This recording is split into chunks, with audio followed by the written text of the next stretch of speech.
Thank you very much, my dear, respectful colleague, for our moderator today, Dr. Saidatul Akmal Muhammad Yunus, my beloved listeners, respectful, distinguished presenters today. So since all the papers are presented in English, I have seen also some of the participants are among the international participants, so I've decided to present it in English. And with your permission, Dr. Saidatul Akmal, I would like to have at least 30 minutes, inshallah. I'll try to be on time. Okay, thank you so much. So the topic today is about the development of a peaceful mind and a free, independent mind, an analytical study from the Risalah An-Nur by Imam Badi' Zaman Said Nursi. So first of all, when we take a look at the Imam Said Nursi, he has a very holistic approach in defining the divine revelation from the text of the Quran and Sunnah and representing it in a way that suits with the heart, with the spiritual and with the minds of the people. And he also assists us in introducing the proper way of developing a peaceful mind, which begins from the time of the Alam al-Ruh until the Alam within the embryo of the mother, as well as the integration of the knowledge and science, religious and science, to develop a peaceful and balanced human being. And the paper was embarked due to the current situation, especially COVID-19. We know that there are many people being affected by the mental health crisis, in which in Malaysia, we discovered that among 60% of those being reported of having mental health crisis are from among the women, the children, and the elderly. Although the number of men are lesser in terms of 40% in the percentage, however, when we compare with the number of those who committed suicide, we discovered that men committed suicide more than women. In conclusion, we can say that actually mental health crisis has become a norm in the whole world, not just in Malaysia, but not even only in the non-Muslim countries, but also affected the Muslim countries. That's why we can see the need of introducing the methodology which has been founded by Imam Badi' Zaman Said Nursi, where he lived in the time of the ideological crisis, the secular system, the material challenges, the economic and material crisis, as we know, that include also the spiritual and the challenges towards Iman of the believers during that time. And that is a time where the Muslims empire, the greatest Muslims empire in the history, the Caliphate Ottoman Empire, was fall down.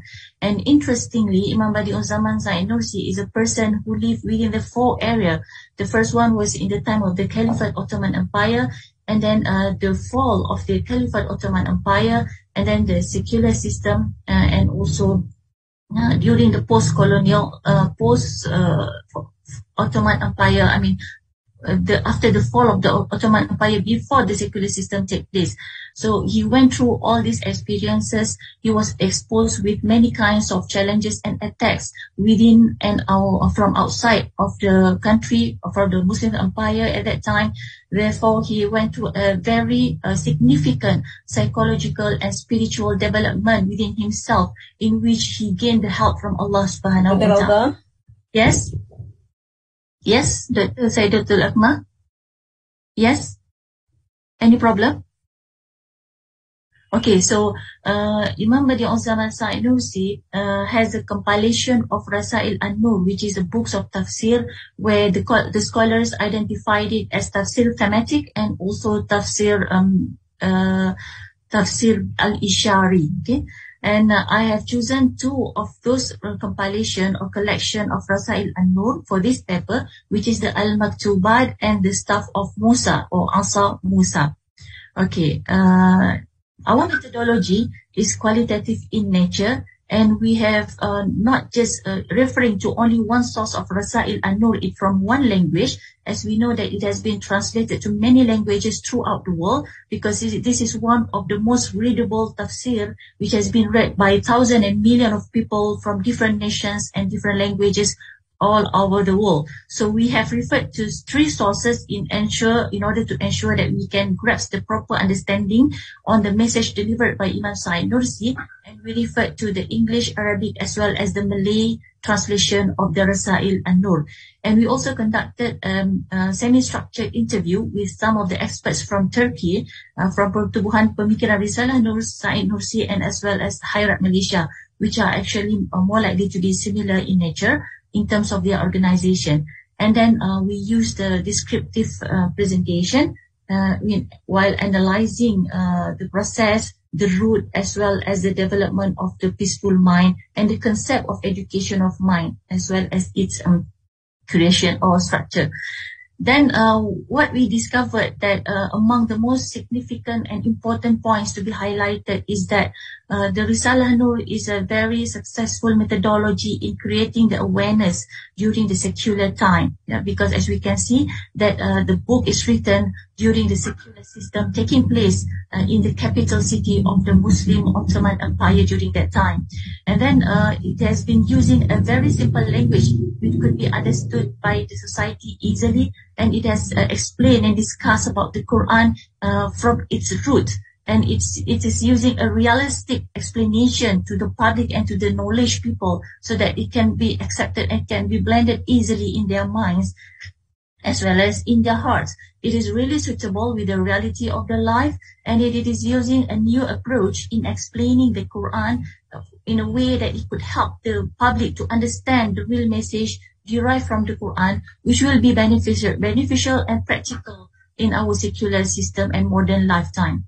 And if you talk about Imam Said Nursi, what makes him so interesting is because he has went through different phases in his life, as mentioned earlier. And during almost the fall of the Ottoman Empire, he has been leading a troop, an army of 4,000 soldiers to go fight against those who tried to colonize Turkey. And as we can see that what makes also different about the nature of the Ummah living in that area during that time is that they are not easily being colonized by any other superpower in this world. As we can see, the whole world of Muslims were colonized by the Western power, including our nation, including the Middle East. But this is the only place in the world where the Muslims were not able to be colonized by that power. And Imam Said Nursi was involved as a commander of one of the group where he was imprisoned in Russia. But then after 2 years, he managed to escape from that prison successfully, alhamdulillah. And he has spent his life after his return to the country with a new system of secular. He has been spending 30 years of his life in the prison, whether it is in the cell prison or in his own house. And he has been memorizing the Quran at the age of 10 years old in only 15 days. And he also memorized over 90 volumes of books consisting of more than 70 and 80 disciplines of knowledge, including the pure sciences and the religious Islamic knowledge. So this is how he introduced the way our mind, actually the human being, should have the perspective towards looking at what is going or what is happening or what is actually exists around them.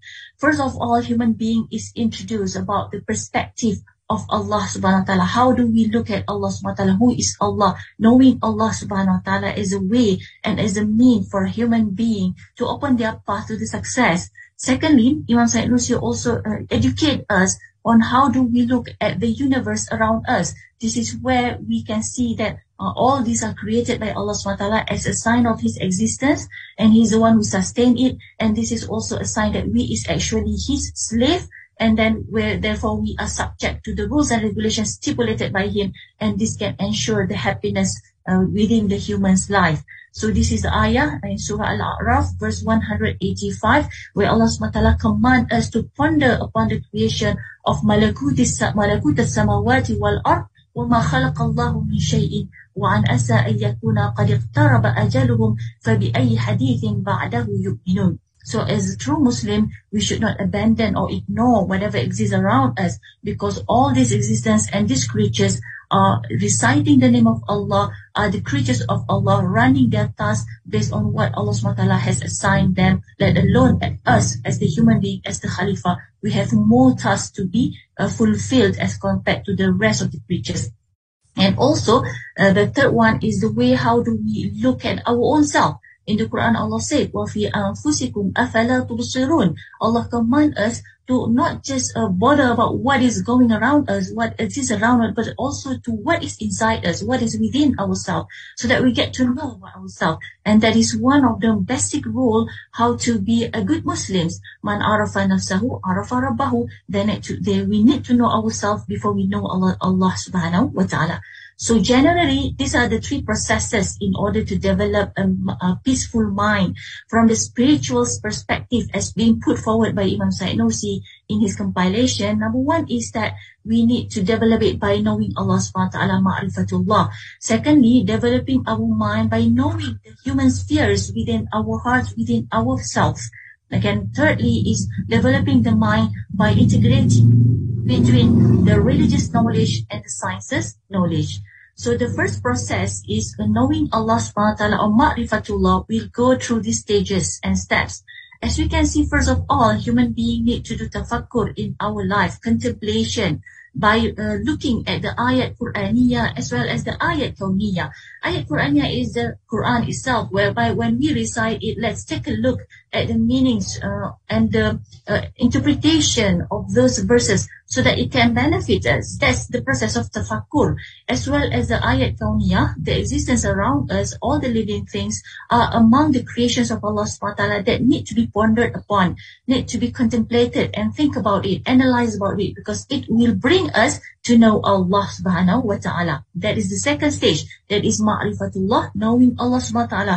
The more we know Allah subhanahu wa ta'ala, the more we will fall in love to Allah subhanahu wa ta'ala. That will create a mahabbatullah. Yeah, the Malay said that tak kenal maka tak cinta. So we need to know Allah, then we will love Allah subhanahu wa ta'ala. When we have that love within our heart, then it will develop a lazzah ruhaniyah, a spiritual ecstasy, being excited to perform the best as a slave of Allah subhanahu wa ta'ala, for the creator, for the one who really loves us, for the one who always bless us with his mercy and with his bounty, mashallah. And people will feel happiness. They will discover the happiness when they wish to this spiritual ecstasy, performing ibadah to Allah subhanahu wa ta'ala, and that will lead us to the success in this world and the hereafter, inshallah.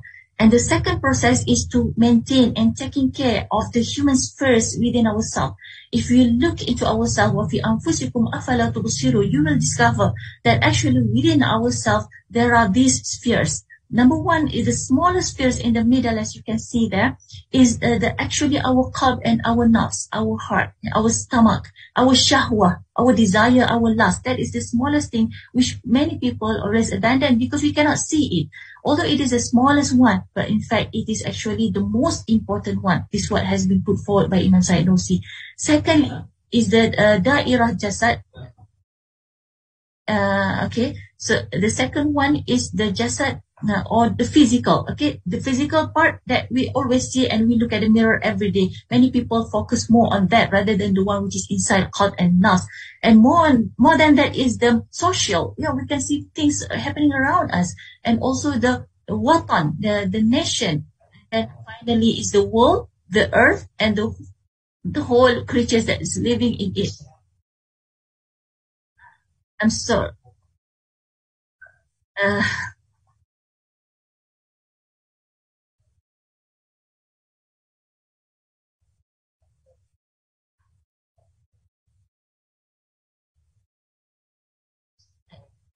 I think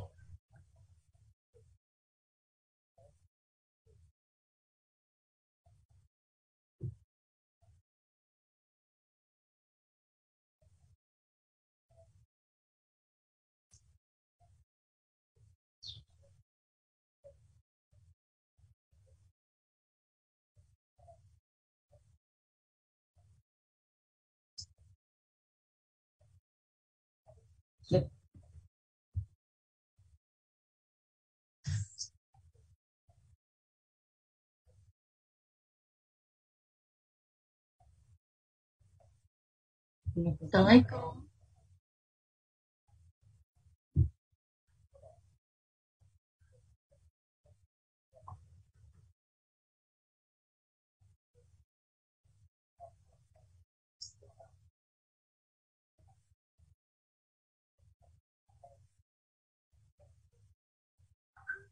Assalamualaikum. Is there any problem here? Assalamualaikum. Ustazah, okey, tadi tersalah diorang tersalah ni yang dekat Dewan terus masuk kat dalam room ni. Sorry Yes. Ustazah. Shall I continue? Boleh sambung ke? Yes. Dr. Mula, you can continue. I will. I'm so sorry for that issue. Okay, so then the development. Okay, the development, I'm afraid because of the time. So then the development of peaceful mind is, according to Imam Sa'id Nursi, we have to integrate between the knowledge, because the nur or the light of the knowledge, the light of the heart is the religious knowledge. The light of the mind, the faculty of mind, is the science modern knowledge. Therefore, we have to integrate both of them so that the truth will appear. Only with both wings then the person can emerge the truth, and the person can be a better human being. If both of them were separated, then what will happen? As those who are fanatic with the religious knowledge will become ta'assub, and those who don't have the religious knowledge while only relying on the science knowledge will fall into doubtful situation. So that's very crucial to integrate both of them to produce a peaceful mind. And number 4 is that peaceful mind based on the limitation and the hudud al-shara, the legal legislation or legal limitation, which is number 1, the most important thing is that we shouldn't downgrade and we shouldn't betray or oppress other human beings, although they have different religions and beliefs, but to ensure that we all play our role in a just manner, we have to treat everyone in just. That's why we can see during the great Islamic empire, the non-Muslims have never been oppressed under the government of Islam. And secondly, we are truly a servant of Allah subhanahu wa ta'ala. However, we are not the servant of other people. We are only focusing on Allah. Whoever tried to colonize us,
is that when nobody should be controlling the others except in the name of law, undang-undang, qanun, in the name of justice, and in the name of discipline. Other than that, we do not have the authority to overrule other people.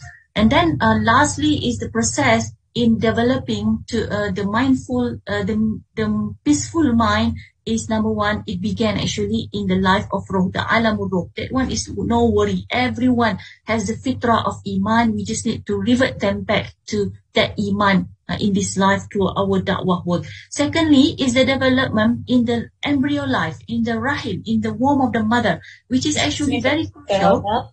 And then lastly, okay, this is the last one. Thank you so much, Dr. Akmal. And then the last one is the development in the process of human being.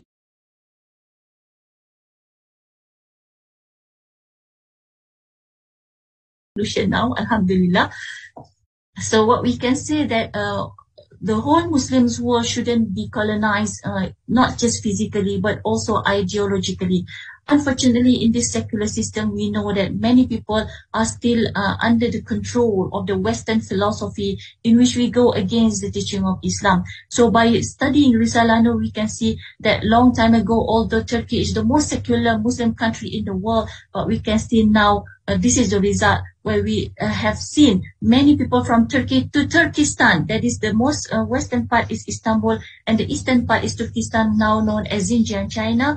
They still hold the Islamic teaching wholeheartedly, many of them, and if not all, because they have been reading this Risalah Nur methodology and implementing it to ensure they have a peaceful mind. And this also have shown that this system has been successfully managed to overcome the secular system, whether it is physically or spiritually, from colonizing the Muslims' mind and the Muslims' hearts. So that's all from me. Thank you very much for the opportunity, and sorry for any shortcomings.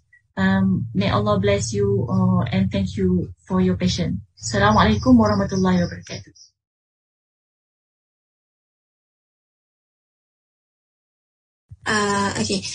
Saya nak bertanya Dr. Rauda tentang apa tadi Syed Nursi kata kita kena bagi perhatian kepada pembinaan akal dan pembinaan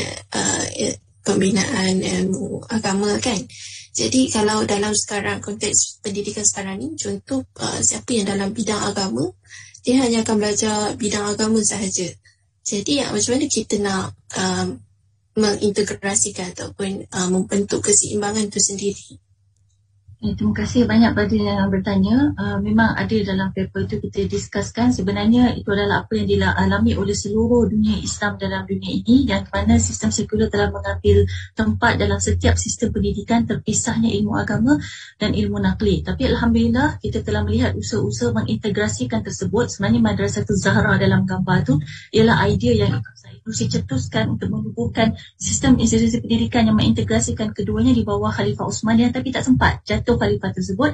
Namun Alhamdulillah IIUM salah satunya, KUIPS pun salah satunya, sudah ramai, USIM pun ada, di Indonesia ada Institut Agama Islam Negeri, dan banyak lagi International Islamic University Pakistan. Kita sedang berusaha ke arah itu. Walaupun belum lagi 100% berjaya, tapi sekurang-kurangnya kesedaran itu sudah ada. Namun mungkin peranan kita yang lebih penting daripada awal pendidikan anak kecil itu di rumah, kita sudah perlu mulakan integrasi tersebut dalam setiap proses kehidupan. Dan mungkin saya boleh anjurkan ikuti pengajian-pengajian Risalah Nur juga untuk melihat bagaimana ilmu sains diintegrasikan dengan ilmu wahyu, insya-Allah.